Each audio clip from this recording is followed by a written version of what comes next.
భగవద్గీత అధ్యాయం 3 శ్లోకం 10 శ్లోకం సహ యజ్ఞః ప్రజాః సృష్ట్వా పురోవాచ ప్రజాపతిః అనేన ప్రసవిష్యధ్వమేషవోస్త్విష్టకామధు.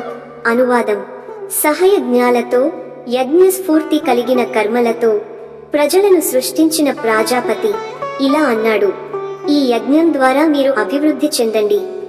ఇది మీ కావలసిన కోరికలను నెరవేర్చే కామధేనువుగా ఉంటుంది. వివరణ: సృష్టికర్త మనిషిని కేవలం జీవించటానికి మాత్రమే సృష్టించలేదు, యజ్ఞం అనే సూత్రాన్ని కూడా ఇచ్చాడు. యజ్ఞం అంటే ఇక్కడ హోమం మాత్రమే కాదు, స్వార్థరహిత సేవ, సమాజం మరియు ప్రకృతికి సమర్పణతో చేసే కర్మ.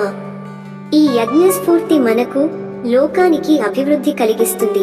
తాత్విక సందేశం: సమాజం, ప్రకృతి, దేవతలతో పరస్పర సహకారమే జీవన సారాంశం. యజ్ఞభావం లేకుండా చేసే కర్మ స్వార్థబద్ధమవుతుంది, అది మన బంధనానికి కారణమవుతుంది. యజ్ఞస్ఫూర్తితో చేసే కర్మే శ్రేయస్సు, మోక్షానికి మార్గం.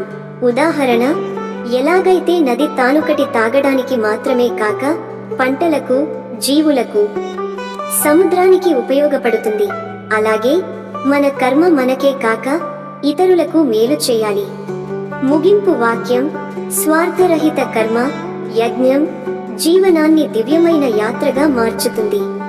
ఓం శాంతి శాంతి శాంతి. కామెంట్లలో మీ అభిప్రాయాన్ని చెప్పండి, లైక్ చేయండి. ఈ తాత్విక సందేశాన్ని మీ మిత్రులతో షేర్ చేసుకోండి. తదుపరి శ్లోకానికి ఛానల్ సబ్స్క్రైబ్ చేయండి. ధన్యవాదములు. జై శ్రీ కృష్ణ.